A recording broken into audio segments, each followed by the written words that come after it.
आज आपण चाललोय अशा किल्ल्यावर जिथून एक दोन नाही तर इर्शाळगड, प्रबळगड, कलावंतीन, माथेरान आणि अनेक गडांवर एकाच वेळी नजर ठेवता येत होती. 2500 फूट उंचीवरचा हा सह्याद्रीचा गुप्त पहारेकरी म्हणजे किल्ले माणिकगड. 17व्या शतकात मराठा साम्राज्याने बांधलेला माणिकगड प्रामुख्याने किनारपट्टीवरील बंदरामधून दख्खनकडे येणाऱ्या व्यापारी मार्गावर देखरेख ठेवण्यासाठी एक टेहाणी बुरुज म्हणून बांधण्यात आला होता.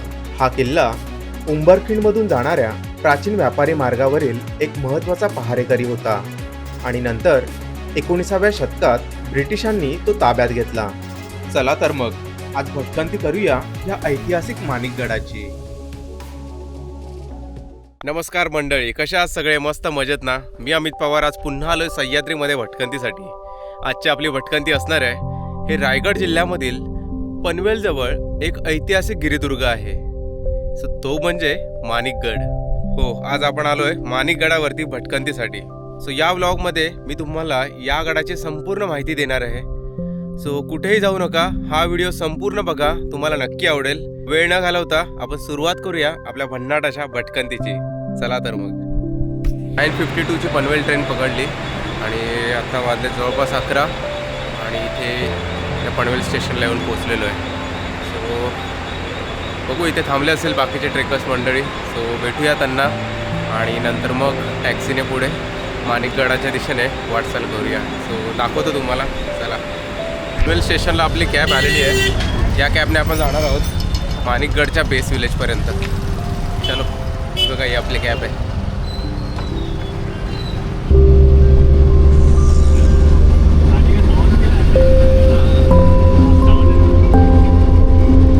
टॅक्सीने आम्हाला आता वडगावमध्ये ड्रॉप केलं आहे.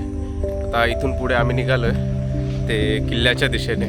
सभोवती शांतता, अंधार आणि समोर उभा असलेला सह्याद्री डोंगररांगाचा परिसर. अशा वातावरणात आमच्या माणिकगड ट्रेकची सुरुवात झाली.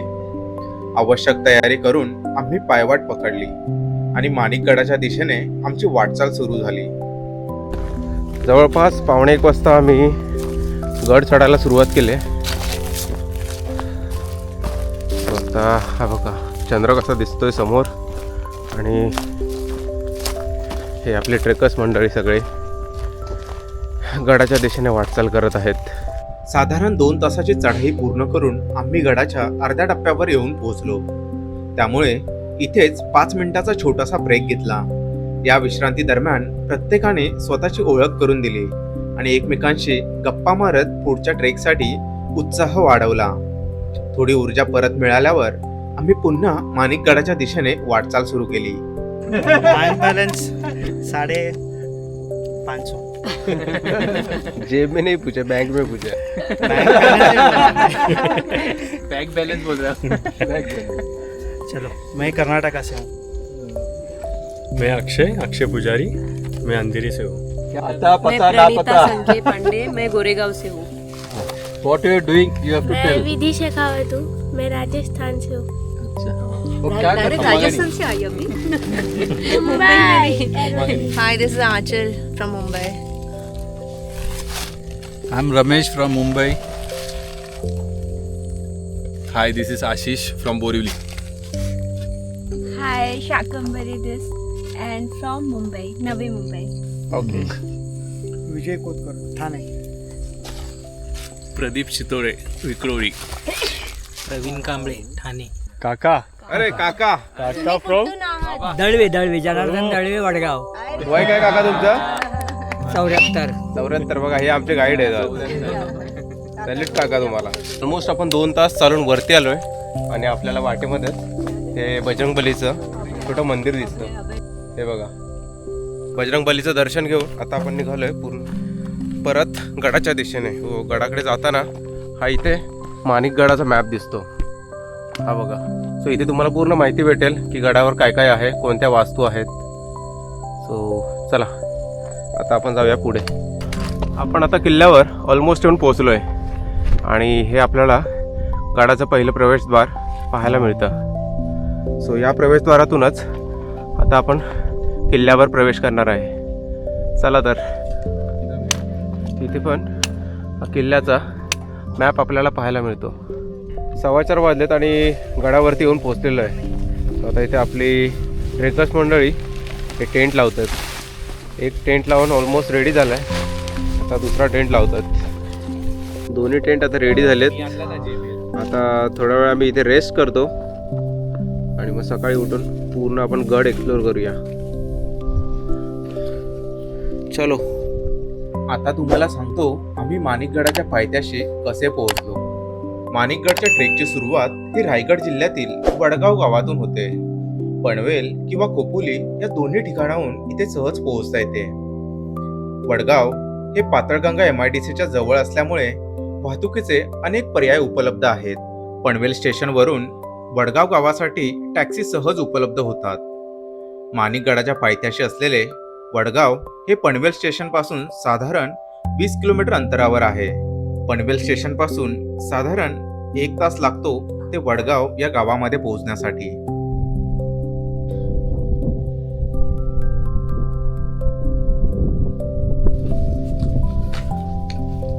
अक्षयने मस्तपैकी कांदा वगैरे कापून आता पास्त्याची तयारी करतोय.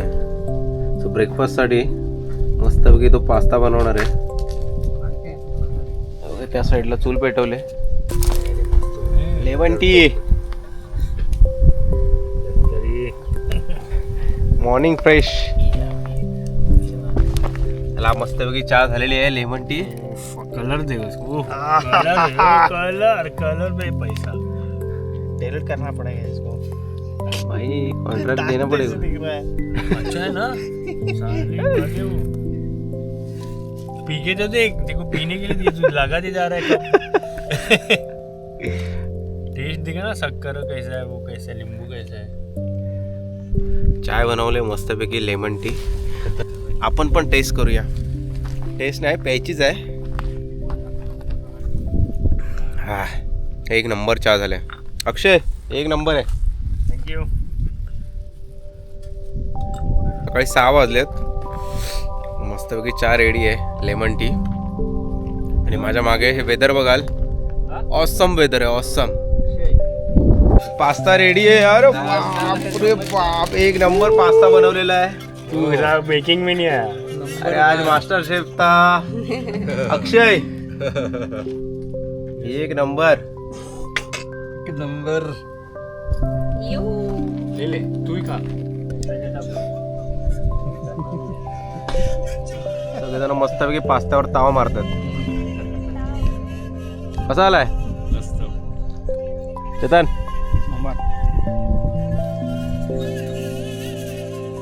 बाबांनी घेतला की नाही? कसा झालाय विधी? मस्त मस्त आहे. प्रणिता, जगास. रमेश, अरे ऐसा मौका कभी मिलता है क्या जिंदगी में? तो खाओ ना फिर. यही तो सुनना था. आपका क्या फीडबॅक आहे? एकदम फर्स्ट क्लास. तिकडे बाबांचा उपवास आहे त्याच्यामुळे त्या खिचडी नाही आणल्या. खरंच खूप भारी झालाय. आता खातो. आता टाइम नाही वेस्ट करत. फर्स्ट टाइम है. अक्षयने बनवलेल्या गरमागरम लेमन टी आणि स्वादिष्ट पास्त्यावर सगळ्यांनी मनसोक्त ताव मारला. थोडा वेळ आराम करून आणि पोटपूजा आटपून आम्ही माणिकगडाची गडफेरी सुरू केली.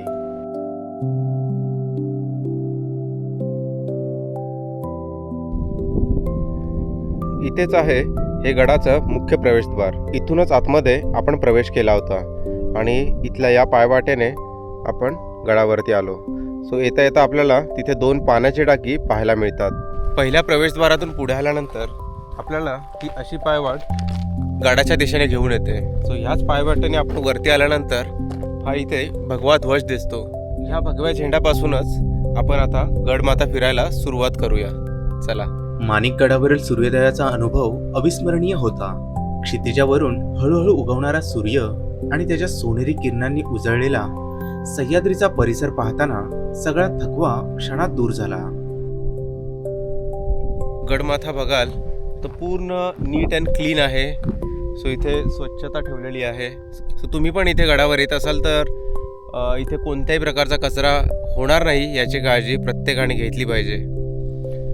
सो बघा किती नीट अँड क्लीन आहे आपला हा परिसर गडाचा. चला तर आपण गड एक्सप्लोअर करूया की बघूया काय काय आहे. सो इथे पण हे तटबंदीचे अवशेष पाहायला मिळतात. हे बघा,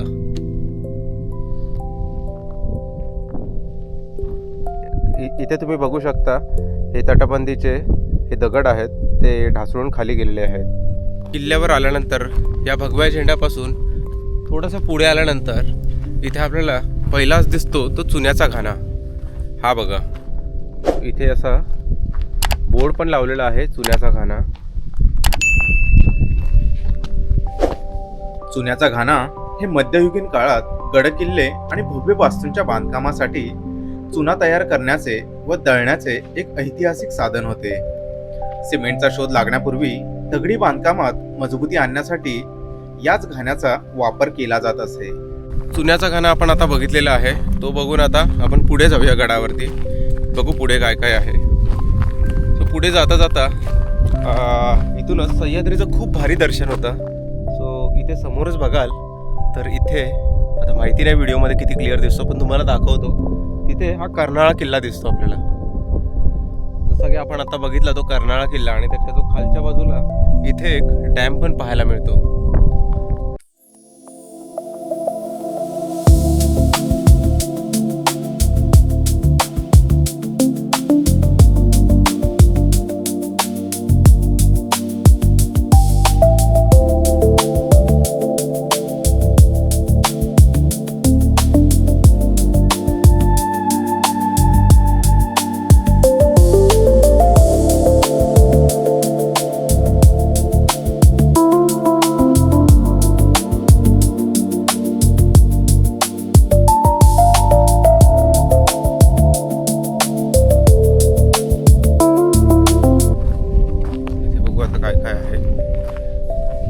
इथे वाटतं की एक तळं असावं, बट सध्या त्याच्यामधलं पाणी हे पूर्ण आटलेलं आहे आणि सध्या ते कोरडं आहे. आणि या साईडला बघाल माझ्या मागे इथे ही आहे गडाची तटबंदी. सो इथे काही प्रमाणात तटबंदी पाहायला मिळते, आणि जर तुम्ही खालच्या बाजूला बघाल इथे तटबंदी परत कोसळलेली दिसते. बघा, हे दगड निसटून सगळे खालच्या बाजूला गेलेत. या साईडला पण तटबंदीचे दगड दिसतात, आणि या साईडला तर पूर्ण तटबंदीचे अवशेष हे ढासळलेले दिसतात. थोडं पुढे आल्यानंतर आपल्याला इथे एक मंदिर दिसतं. इथे आहे हे मंदिर. या मंदिरामध्ये छत्रपती शिवाजी महाराजांचं एक छोटंसं स्मारक पाहायला मिळतं.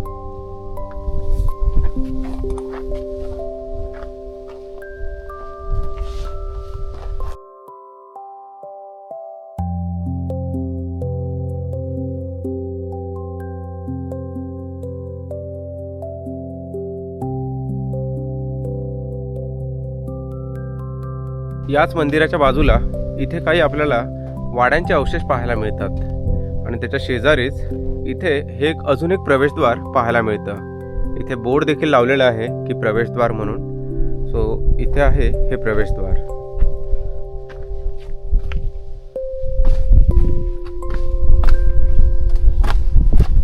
या दरवाजातून खाली आल्यानंतर इथून एक पायवाट ह्या दगडातून खाली जाताना दिसते. ही वाट एक्झॅक्टली कुठे जाते हे आता नक्की सांगता येणार नाही. तिथे एक छोटं पाण्याचं टाकं पाहायला मिळतं. आपण तिथे नाही जाणार आहोत, कारण तिथे जाण्यासाठी प्रॉपर पायवाट नाही आहे. आपण तिथे नाही जाणार आहोत, बट इथून दिसतंय तिथे एक पाण्याचं छोटंसं टाकं आहे. सो चला आपण परत वरती जाऊया आणि बघूया बाजूला काय काय आहे. चला. त्या प्रवेशद्वाराच्या शेजारीच इथे एक बोर्ड लावला आहे की गणेशपट्टी म्हणून. हे बघा, आणि हे त्याच्या इथे हे अवशेष आहेत.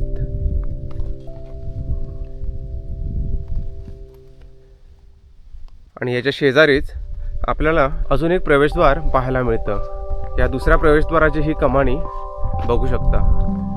याच कमानीमध्ये गणपती बाप्पाचं हे शिल्प कोरलेलं दिसतं. चला आता ह्याच कमानीमधून आपण गडाच्या त्या बाजूला जाऊया. चला आणि बघूया काय काय आहे. हा इथे वाडा आहे वरच्या बाजूला. सो आपण बघूया वाडा कसा आहे.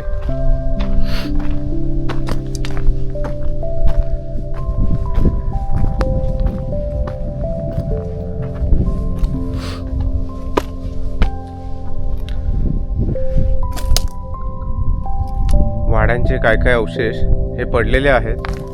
बट बघू शकता वाडा कसा होता.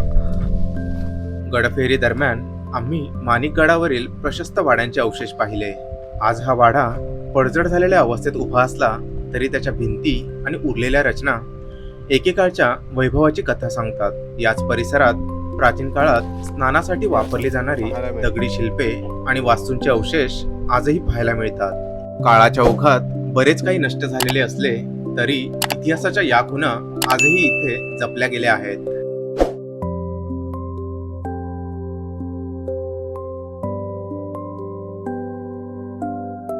वाडा पाहून पुढे आल्यानंतर आपल्याला इथे एक तलाव दिसतो. सो बघू त्या तलावामध्ये पाणी आहे का. हो, त्या तलावामध्ये पाणी आहे, पण त्या पाण्याची अवस्था सध्या चांगली नाही आहे. शेवाळ आहे पाण्यामध्ये आणि हे पाणी पिण्यायोग्य नाही आहे. हे बघा, हा तलाव कसा आहे.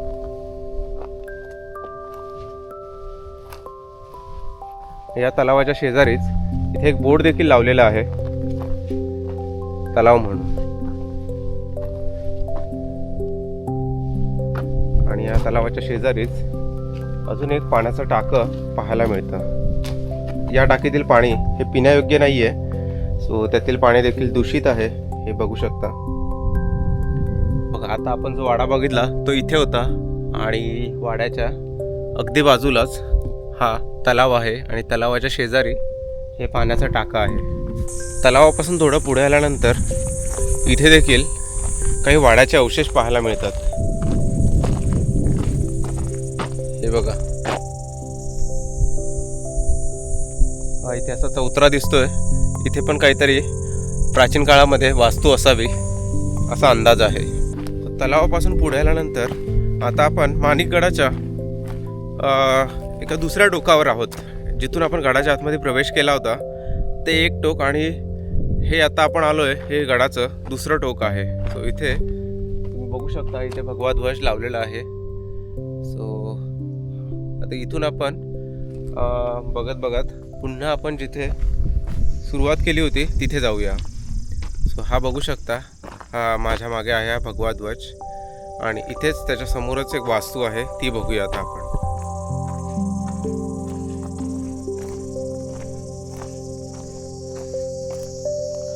आणि त्या ध्वजाच्या अपोजिटलाच इथे हे वाड्यांचे अवशेष पाहायला मिळतात. आता मी हा जो भगवा ध्वज आहे आणि तो तिथे जे वाड्याचे अवशेष आहेत त्याच्या खालच्या बाजूला आलोय. इथे देखील हे असं वाडा टाईप काहीतरी पाहायला मिळतं, हे बघा. आणि इथून देखील वरती जाण्यासाठी वाट आहे. वाट इन द सेन्स की तिथे पायऱ्या आहेत त्या ध्वजाजवळ जाण्यासाठी. सो चला आता आपण इथून पुढे जाऊया. इथे आपल्याला हा चोर दरवाजा पाहायला मिळतो. हा बघा, हा चोर दरवाजा आहे. सो चोर दरवाजापासून खाली जाणारी वाट ही माहित नाही एक्झॅक्टली कुठे जाते. सो ह्या साईडला बघ कसं आहे. चोर दरवाजाच्या खालच्या बाजूला हा असा एक्स्ट्रीम स्लोप पाहायला मिळतो. सो याच्यातून खाली जाणारी वाट एक्झॅक्टली कुठे आहे हे सांगू शकत नाही. चोर दरवाजापासून थोडं पुढे आल्यानंतर आपल्याला इथे एक पाण्याचं टाकं पाहायला मिळतं. या टाकीतील पाणी हे खराब आहे आणि पिण्यायोग्य नाही आहे.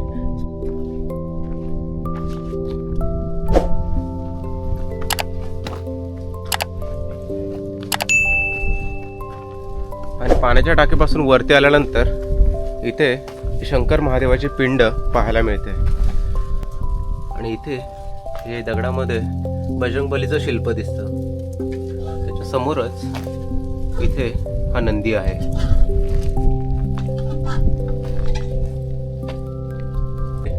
महादेवाच्या मंदिराच्या बाजूला अगदी बाजूलाच हे एक पाण्याचा टाका आहे जे तुम्हाला आता मी दाखवलं. त्यातील पाणी हे पिण्यायोग्य नाही आहे. आणि त्याच्या शेजारी एक पाण्याचा टाका आहे छोटंसं, हे बघू शकता. त्यातील पाणी हे क्लीन आहे, हे पिण्यायोग्य पाणी आहे. आम्ही पण इथूनच पाण्याच्या बॉटल्स भरून घेणार आहोत.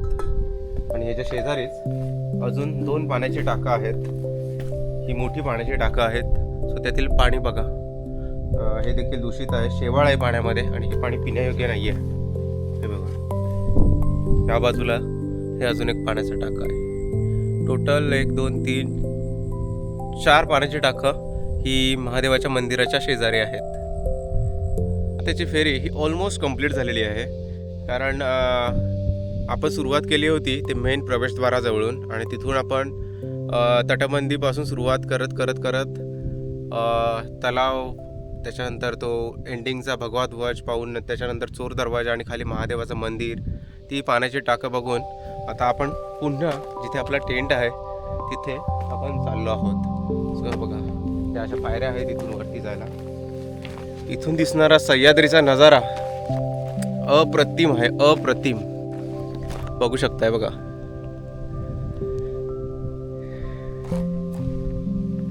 इथून समोरच हा लिंगाणा दिसतो आणि त्याच्या पाठीमागे प्रबळगड आणि कलावंतीन देखील दिसतो आणि त्या साईडला आहे हा कर्नाळा किल्ला.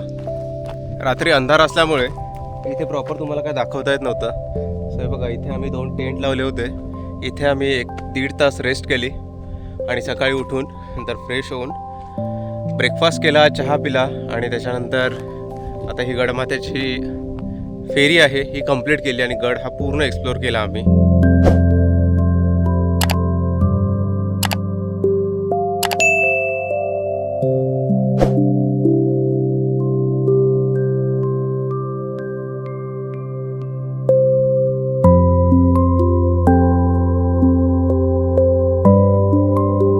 हे बघा, हेच आहे गडाचं मुख्य प्रवेशद्वार. इथूनच आपण रात्री एंट्री केली होती, बट रात्री अंधार असल्यामुळे हे मला दाखवता आलं नाही व्हिडिओमध्ये. पण आता इथूनच आपण गडाच्या आतमध्ये प्रवेश करतो आणि पुढं गेल्यावर ते एक बुजलेलं पाण्याचं टाकं पाहायला मिळतं.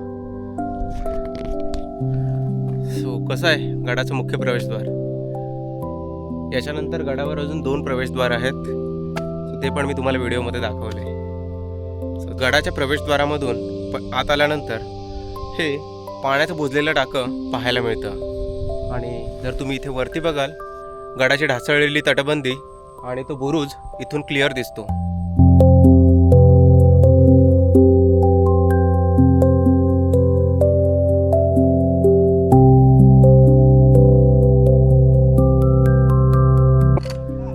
हा बघा डिसेंड करतानाचा पॅच कसा आहे. हा डिसेंड करतानाचा पॅच बघा किती थ्रिलिंग आहे. पूर्ण 80 to 90 डिग्री आहे आणि मोठे मोठे दगड आहेत. त्यातून व्यवस्थित आणि नीट पाय ठेवत खाली उतरायचं आहे. हा अक्षय उतरतोय, तसेच बाकीचे ट्रेकर्स मंडळी पण उतरत आहेत. हा टप्पा सोडून वरती जायचं आणि तिथून मग राईट घेऊन सरळ जायचं आहे जिथे आपले ते बाबा उभे आहेत.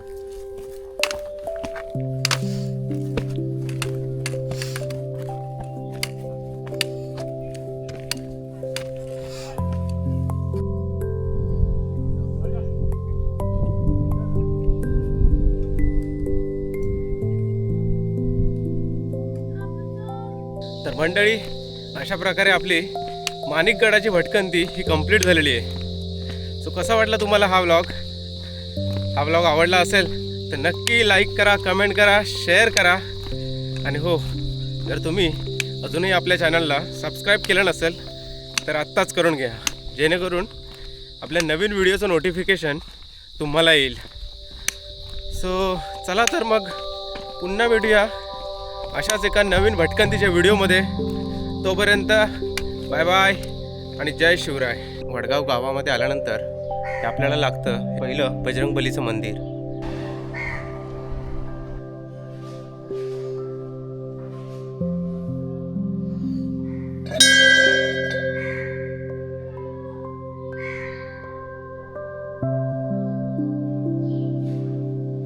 आणि ह्याच बजरंगबली मंदिराच्या शेजारी हे विठ्ठल रुक्मिणीचं छोटंसं मंदिर पाहायला मिळतं.